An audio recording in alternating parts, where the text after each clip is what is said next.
Apesar de ser menos lembrada do que o conflito posterior, a Primeira Guerra Mundial também foi brutal. Foram mais de 20 milhões de vítimas em um conflito sangrento que durou 4 longos anos. Mas como era o cotidiano dos soldados nesse conflito, hein? Como era passar 24 horas em uma trincheira e sempre esperando o pior? Como eram construídas essas trincheiras? Bom, a Primeira Guerra Mundial, também conhecida como Grande Guerra, teve as suas raízes em tensões acumuladas ao longo de décadas, resultantes de rivalidades imperialistas, nacionalismos exacerbados e uma complexa rede de alianças entre as grandes potências europeias. O estopim para o conflito foi o assassinato do arquiduque Francisco Ferdinando da Áustria e a sua esposa, Sofia. Isso ocorreu em 28 de junho de 1914 por Gavrilo Princip, membro de um grupo nacionalista sérvio que buscava a independência dos territórios eslavos sob o domínio austro-húngaro. O Império Austro-Húngaro, com o apoio incondicional da Alemanha, viu o atentado como uma oportunidade para suprimir o nacionalismo sérvio e também garantir a sua influência nos Balcãs. Assim, em 28 de julho de 1914, declarou guerra à Sérvia. Esse conflito inicial ativou uma série de alianças pré-existentes. A Rússia, protetora dos eslavos e aliada da Sérvia, mobilizou as suas tropas em defesa da Sérvia. Em resposta, a Alemanha, aliada do Império Austro-Húngaro, declarou guerra à Rússia no dia 1º de agosto e 2 dias depois a França, que tinha um pacto de defesa com a Rússia. A Alemanha implementou o plano chamado Schlieffen, que envolvia uma rápida invasão da França através da Bélgica neutra, a fim de evitar uma guerra em 2 frentes. Essa invasão violou a neutralidade belga e levou o Reino Unido a declarar guerra à Alemanha no dia 4 de agosto de 1914. Deste modo, o conflito, que poderia ter sido localizado, expandiu-se rapidamente para envolver grande parte da Europa, com as nações entrando em guerra uma após a outra devido às suas alianças e compromissos militares. Com o passar dos meses, o conflito se estendeu para além da Europa, envolvendo colônias e territórios em diferentes partes do mundo, e transformou-se em uma guerra global que duraria 4 anos, resultando em milhões de mortes e feridos e na transformação profunda da ordem mundial. O que são as trincheiras? A segunda fase da Primeira Guerra Mundial ficou muito conhecida como a Guerra das Trincheiras. Mas o que eram essas estruturas, hein? Vamos lá. As trincheiras eram fossos escavados no solo, projetados principalmente para proteger os soldados do fogo inimigo, como metralhadoras, rifles e artilharia. A partir do final de 1914, essas estruturas se espalharam ao longo da frente ocidental, se estendendo por mais de 400 milhas, desde a costa da Bélgica até a fronteira com a Suíça. Com o passar do tempo, especialmente até 1917, as trincheiras se transformaram em sistemas incrivelmente complexos. No início, as trincheiras eram apenas sulcos rudimentares. Mas, à medida que a guerra foi avançando, elas foram sendo ampliadas e aperfeiçoadas. Por volta de 1915, as trincheiras não só se expandiam ao longo da frente, mas também se estendiam para trás, criando um sistema de múltiplas camadas. Um sistema de trincheiras típico consistia em pelo menos 3 linhas principais: a linha de frente, a linha de apoio e também a linha de reserva. Essas linhas eram interconectadas, de modo que, se o inimigo conseguisse capturar a trincheira da linha de frente, ele seria imediatamente atacado pela linha de apoio e, em última instância, pela linha de reserva. Alguns sistemas de trincheiras alemãs eram ainda mais elaborados, com até 7 linhas de defesa e várias milhas de profundidade. Além das áreas diretamente envolvidas nos combates, essas redes de trincheiras incluíam zonas de descanso. Também tinham cozinhas, postos médicos, depósitos de munição e quartéis generais. Todas essas áreas estavam conectadas por trincheiras de comunicação, que corriam perpendicularmente à frente de batalha, permitindo o movimento seguro dos soldados entre as diferentes posições. As trincheiras, portanto, eram mais do que simples abrigos temporários, né? Elas formavam um complexo sistema de defesa, essencial para a estratégia militar da Primeira Guerra Mundial. Como eram as trincheiras alemãs? As trincheiras alemãs se destacavam por serem consideravelmente mais sólidas e duradouras em comparação com as dos aliados, um reflexo direto da distinta abordagem estratégica e que foi adotada pelos alemães durante a Primeira Guerra Mundial. Em 1914, quando os alemães avançaram e ocuparam cerca de 90% da Bélgica, além de vastas regiões do norte e leste da França, a sua estratégia inicial era ofensiva. No entanto, à medida que o conflito se transformou em um impasse prolongado, a estratégia alemã evoluiu para uma postura defensiva sólida e deliberada. A filosofia que passou a guiar as suas ações era bem clara. Estamos aqui para ficar. Se quiserem nos desalojar, terão que lutar por isso. Essa mudança de postura resultou na construção de trincheiras extremamente bem fortificadas. As trincheiras alemãs eram profundas, reforçadas com madeira ou concreto, e muitas vezes acompanhadas por abrigos subterrâneos, que ofereciam maior proteção contra bombardeios e também ataques de artilharia. Esses abrigos eram projetados para resistir ao desgaste prolongado da guerra, proporcionando refúgio seguro para os soldados durante os intensos ataques inimigos. Como veremos a seguir, outras nações, os britânicos, por exemplo, tinham trincheiras bem diferentes das alemãs.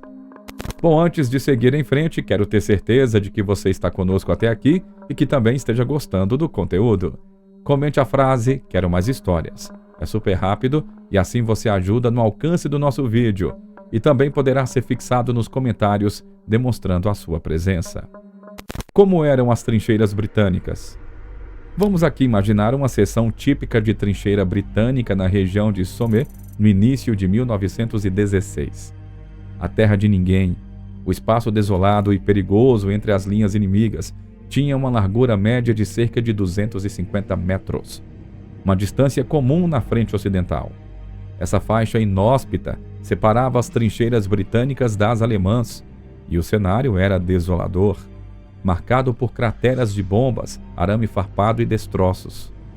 Nas trincheiras britânicas, podiam ser claramente identificadas as linhas principais e as trincheiras de comunicação que conectavam os diferentes pontos estratégicos.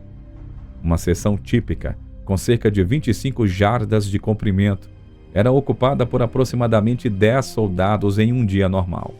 Esses homens, liderados por um cabo e auxiliados por um cabo de lança, desempenhavam diversas funções, desde manter a vigilância até reparar a estrutura da trincheira.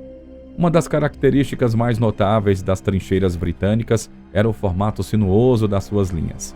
Elas não eram retas, mas apresentavam várias curvas e travessias a cada poucos metros.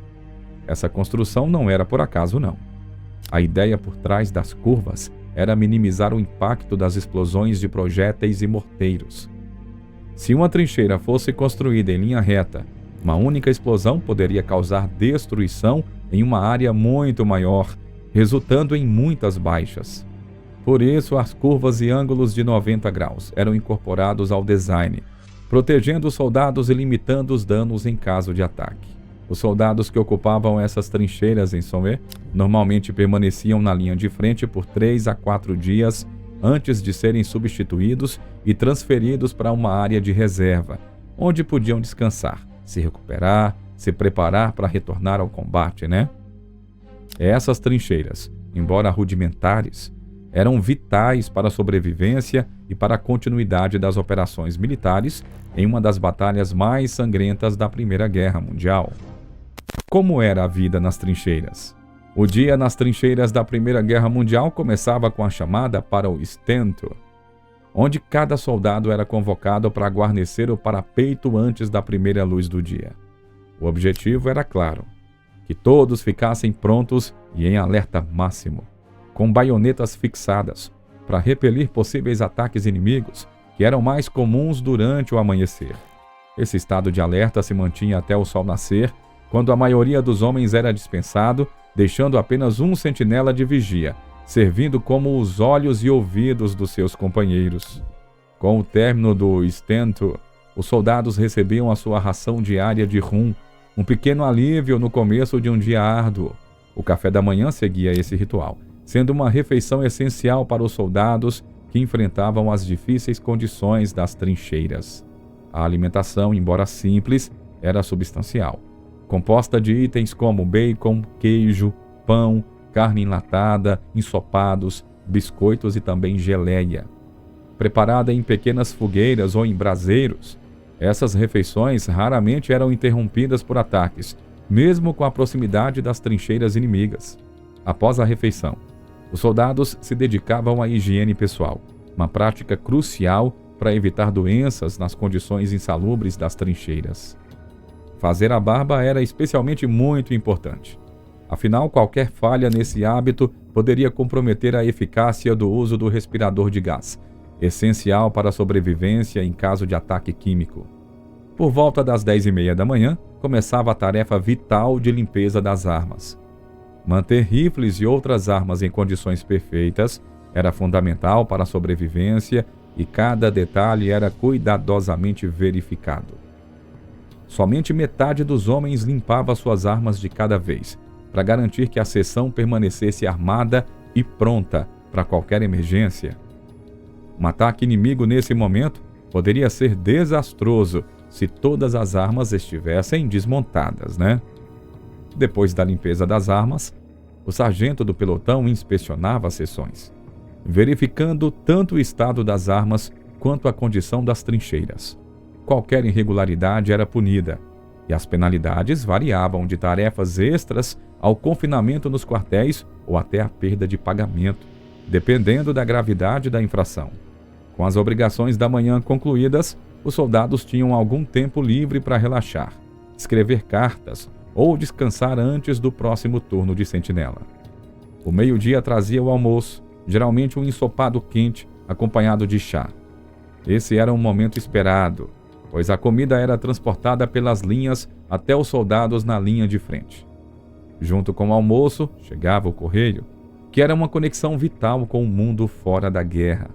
As cartas e pacotes de casa ofereciam conforto e eram frequentemente compartilhados entre os companheiros de trincheira. À tarde, as trincheiras ofereciam um pouco mais de tempo livre para aqueles que não estavam de sentinela. Era um período para relaxar, escrever mais cartas, conversar ou até visitar o oficial médico do regimento para um check-up. À medida que o dia avançava e a noite se aproximava, os soldados se preparavam para outra vigília. Por volta das 16h30, fixavam as suas baionetas e se posicionavam de novo no parapeito, prontos para enfrentar os perigos do anoitecer. O stand-down era ordenado às 17h30, com um terço dos homens mantendo a guarda durante a noite, revezando-se em turnos, enquanto os outros descansavam e se preparavam para o ciclo contínuo da vida nas trincheiras. Como era a noite nas trincheiras? À noite, as trincheiras da Primeira Guerra Mundial se tornavam especialmente ativas e perigosas. As horas de escuridão traziam não apenas um volume intenso de trabalho, mas também a constante ameaça de ataques inimigos, incursões surpresa ou operações de mineração. As incursões eram particularmente temidas, pois patrulhas inimigas podiam cruzar a terra de ninguém e atacar as trincheiras com granadas e armas brancas. Mesmo em noites tranquilas, o perigo iminente mantinha todos em alerta, tornando o ambiente tenso e estressante.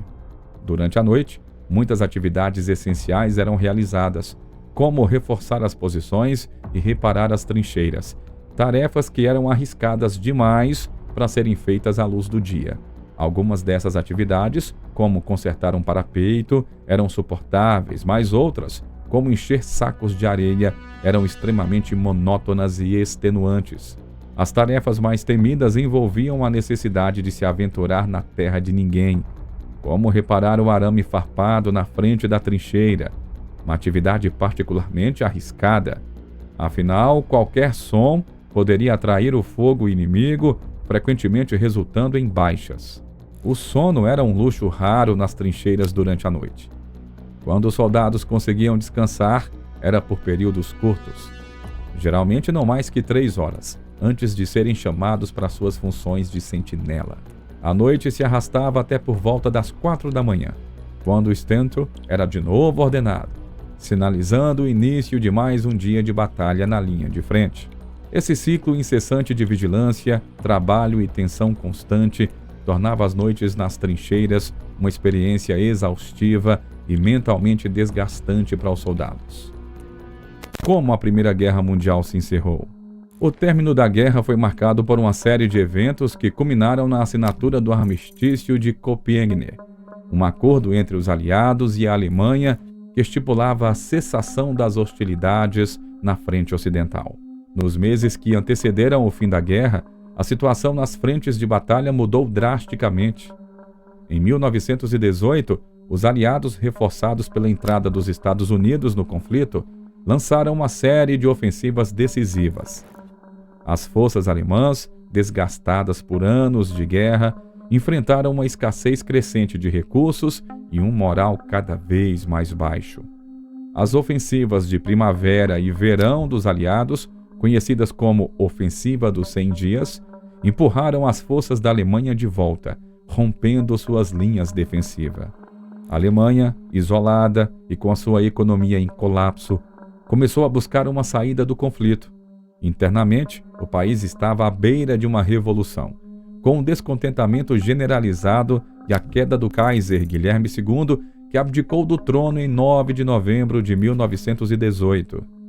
2 dias depois, o governo alemão, agora sob a liderança de Friedrich Ebert, assinou o armistício com os aliados em um vagão de trem na floresta de Copenhague, na França. O armistício entrou em vigor às 11 horas da manhã do dia 11 de novembro de 1918, encerrando formalmente os combates. Embora o armistício tenha encerrado as hostilidades, a paz definitiva só foi estabelecida em 1919, com a assinatura do Tratado de Versalhes. Esse tratado impôs severas condições à Alemanha, incluindo a perda de territórios, restrições militares e pesadas reparações de guerra. O fim da Primeira Guerra Mundial marcou uma mudança significativa na ordem mundial, levando ao colapso de impérios e ao redesenho das fronteiras na Europa e também no Oriente Médio. No entanto, as condições impostas à Alemanha no Tratado de Versalhes, juntamente com o ressentimento e as dificuldades econômicas que se seguiram, plantaram as sementes para um conflito ainda mais brutal: a Segunda Guerra Mundial. Se você gosta de histórias como essa, comente a frase "Quero mais histórias". É super rápido e assim você ajuda no alcance do nosso vídeo. E ainda poderá ser fixado nos comentários, demonstrando a sua presença. Não esqueça de mostrar o seu apoio clicando no botão de like e se inscrevendo logo abaixo, ok? Isso nos ajuda a saber que estamos no caminho certo. Agora fique com o vídeo que está aparecendo na sua tela de recomendações. Grande abraço e até a próxima!